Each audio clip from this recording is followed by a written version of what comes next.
इस वीडियो में अनुराग के साथ उस दिन क्या हुआ, लालता के बेटे, लालता के भाई, लालता के घर में जो नाबालिग जिन्हें पुलिस ने अपराधी बनाया है, उन लोगों ने कैसे क्राइम को अंजाम दिया, कैसे अनुराग को उन्होंने मारने की प्लानिंग बनाई, उनके घर में जो हथियार मिले उसके पीछे की कहानी क्या है, ट्रेनी दारोगा 30 अक्टूबर को अपनी बहन पूनम को कॉल क्यों करता है, ट्रेनी दारोगा मेरठ में बैठ के गांव के किन लोगों को कॉल करता है, किसकी सीडीआर में किसका कनेक्शन निकला है और कौन कौन लोग हैं जिनसे ट्रेनी दारोगा की बात हुई थी।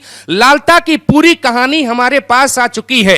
लालता की कहानी सुनने के बाद आप कहेंगे कि ऐसे लोगों को धरती पर रहने का कोई हक नहीं होता है और उन्हें कड़ी से कड़ी सजा देनी चाहिए। पूरी कहानी शुरू करते हैं 29 अक्टूबर से। 29 अक्टूबर को पुलिस को सीडीआर में कुल 9 कॉल डिटेल्स मिलती है जो दारोगा की तरफ से अलग अलग लोगों को की जाती है जो मेरठ के मवाना में तैनात था। वो पहला कॉल अपने पिता को करता है, दूसरा कॉल अपने भाई को करता है और ऐसे ही परिवार के अलग अलग लोगों को कॉल किया जाता है। इसमें चौंकाने वाली बात यह है कि जो लाल मोहन यादव जिसकी गिरफ्तारी एक दिन पहले हुई है उसको भी ट्रेनी दारोगा 2 बार कॉल करता है। इसका मतलब यह है कि वहां तनाव की स्थिति बनी थी। अब बारी आती है 30 अक्टूबर की। अब यहां आपको यह समझना पड़ेगा कि कैसे इन अपराधियों ने अनुराग के साथ गलत किया और इतना गलत किया कि समाज उन्हें पूरी जिंदगी माफ नहीं करेगा।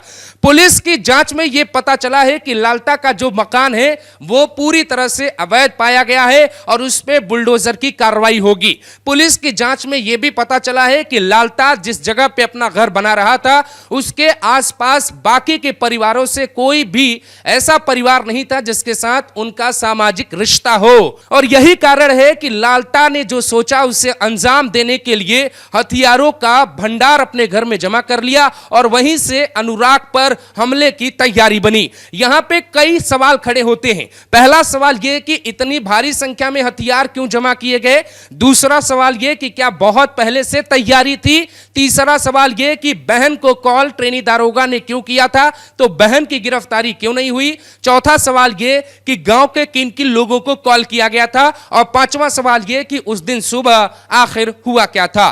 तो सबसे पहले ट्रेनी दारोगा राजेश यादव का किरदार आपको बताते हैं, उसके बाद लालता पर आते हैं। ट्रेनी दारोगा ने 30 अक्टूबर को कई कॉल्स किए थे। अनुराग की हत्या के बाद उसने सबसे पहला कॉल किया था रमेश यादव को जिसने अनुराग पे वार किया था।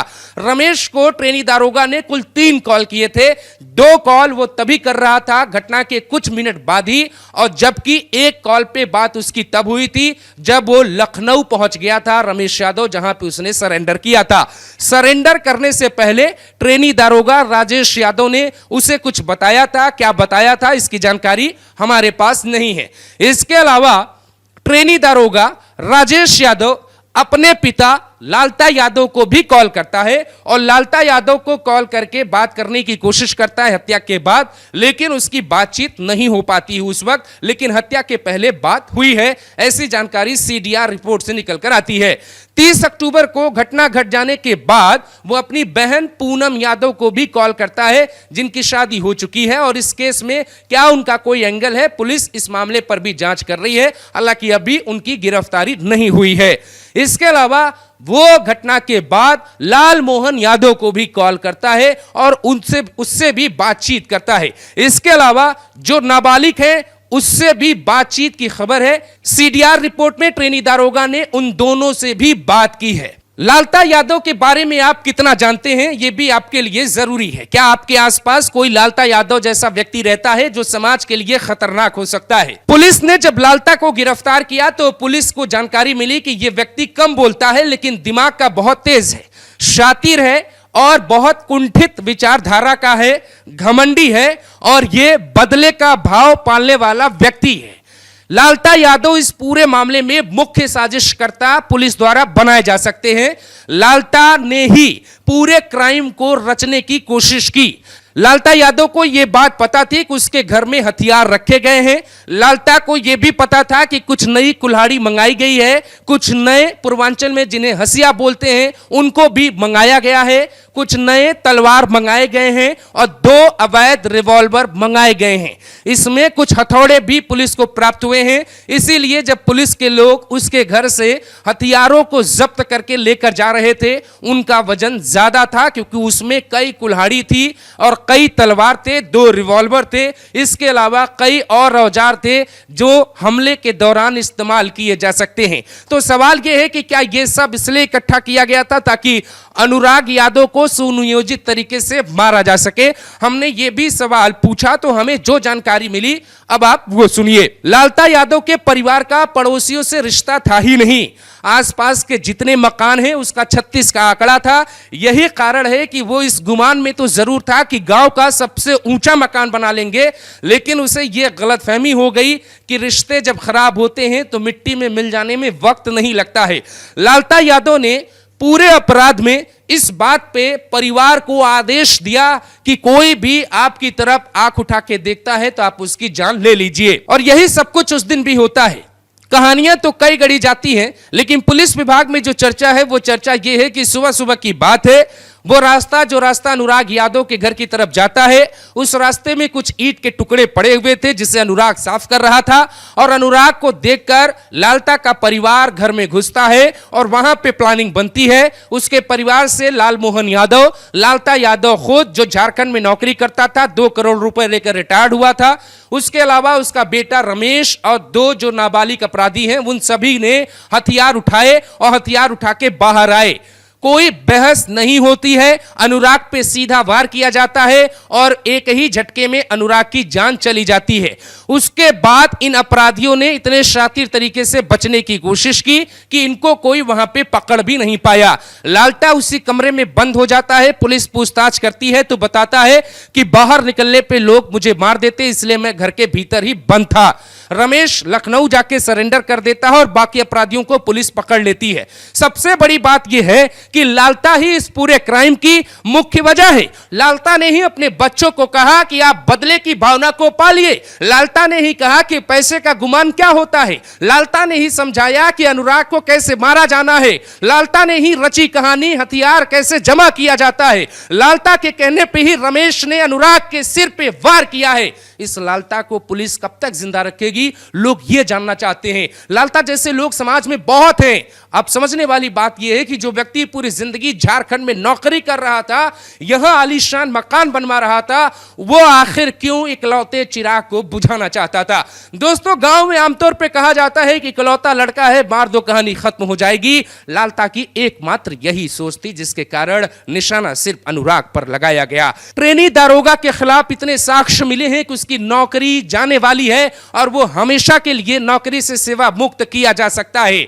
लालता को कम से कम अगर कोई सजा होगी तो उम्र कैद की सजा होगी। हालांकि प्रशासन और भी कुछ तरीकों पे इंतजाम कर रहा होगा, इसकी जानकारी नहीं है। इसके अलावा रमेश यादव को भी कठोर सजा मिलेगी, क्योंकि उस अपराध में यह भी बहुत मुख्य किरदार में था। बड़ी बात यह है कि उस दिन जब घटना घटी तो ये तीनों अपने आप को बचाने में कामयाब रहे। एक घर में छिप गया, एक लखनऊ चला गया और लखनऊ जाने के साथ एक अपराधी और साथ चला जाता है, जिसके कारण पुलिस इन्हें गिरफ्तार तो कर पाती है, लेकिन ट्रेनी दारोगा के दिमाग के कारण एनकाउंटर नहीं कर पाती है पुलिस। अब समझिए एनकाउंटर क्यों नहीं हुआ इस पूरे केस में। जो मुख्य आरोपी है उसका नाम है लालता, और लालता जो है उसी घर में अपने आप को बंद कर लेता है। लालता इसलिए घर में नहीं बंद करता है कि उसे डर लग रहा था कि कुछ हो जाएगा, बल्कि उसने इसलिए बंद किया था क्योंकि ट्रेनी दारोगा ने पुलिस की पूरी कुंडली निकाल के अपने पिता को, अपने भाइयों को समझाया था कि कैसे हत्याकांड के बाद बचना है ताकि पुलिस एनकाउंटर न कर पाए। जिस वक्त आईपीएस अजयपाल शर्मा अपनी टीम के साथ उस घर में गए थे, ये चौकी के नीचे जिसे तख्त बोलते हैं, वो वहां पर लेटा था और पुलिस ने वहां पर उसे निकाला। लेकिन लेकिन उस दौरान सिचुएशन ऐसी नहीं थी जहां पर पुलिस किसी भी तरीके से लंगड़ा ऑपरेशन चलाने की कोशिश करती। इसके अलावा रमेश और एक आरोपी और ये लखनऊ जाकर दोनों सरेंडर कर देते हैं और थाने में जब ये पहुंचते हैं तो थानेदार को भी ये पता नहीं होता कि ये वही रमेश है जिसने लखनऊ में, जिसने जौनपुर में इतनी बड़ी घटना को अंजाम दिया है। ये दोनों सीसीटीवी में आ जाते हैं जिसके कारण इनका भी बचना लगभग संभव हो जाता है। यही कहानी ट्रेनी दारोगा राजेश के साथ भी होती है।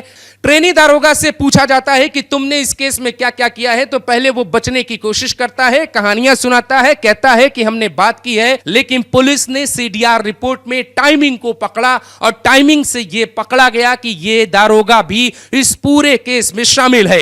लाल मोहन यादव जिसकी गिरफ्तारी एक दिन पहले हुई, उसको पुलिस ने तोड़ा है। उसके चलने के तरीके से आप अंदाजा लगा सकते हैं। तमाम बातें आपको क्या समझाती हैं? अनुराग चला गया है, अनुराग का परिवार इस वक्त अब अकेला हो गया है। अनुराग के परिवार का दर्द शायद सालों तक कोई भर नहीं पाएगा, लेकिन इस कहानी में पुलिस को और भी चौंका देने वाली बातें सामने निकलकर दिखाई देती हैं। पहली बात यह कि जो लालता है उसका घर अवैध जमीन पर बना है और उस घर पे बुलडोजर चलेगा, उसको कोई रोक नहीं सकता है। लेकिन अनुराग यादव के हत्यारों को समझने के लिए आप उनके पीछे के मकसद को समझिए कि आखिर उन्होंने इतनी भारी संख्या में हथियार जमा क्यों किया था। यह सवाल हमने खुद पूछा, यह समझने के लिए कि क्या तैयारी थी, क्या और भी बड़ा हमला करने वाले थे वो लोग। तो हमें जानकारी मिलती है कि इन्होंने इसलिए इतने हथियार जमा किए थे क्योंकि इनका जो रिश्ता था वो किसी से बेहतर नहीं था। आरोपियों को इस बात का आभास था कि ये कभी भी किसी से उलझ सकते हैं और जरूरत पड़ने पे ये हथियार ही उनकी रक्षा करेंगे, और इस मकसद में वो कामयाब हुए हैं। अब दोस्तों, इस वीडियो को बनाने का मकसद मेरा ये था, आपके आसपास कोई लालता तो नहीं है, क्योंकि कानून तो सजा देगा, लालता का हश्र बुरा होगा, मिट्टी में उसे मिला दिया जाएगा। लेकिन अनुराग की मां ने पिछले 8-9 दिनों से कुछ खाया नहीं है। कोई अनुराग आपके आसपास तो नहीं है जिसे निशाने पे लेने के लिए कोई लालता अपने बच्चों को समझा रहा है। बड़ा तभी बनोगे जब किसी की गर्दन पे वार करोगे।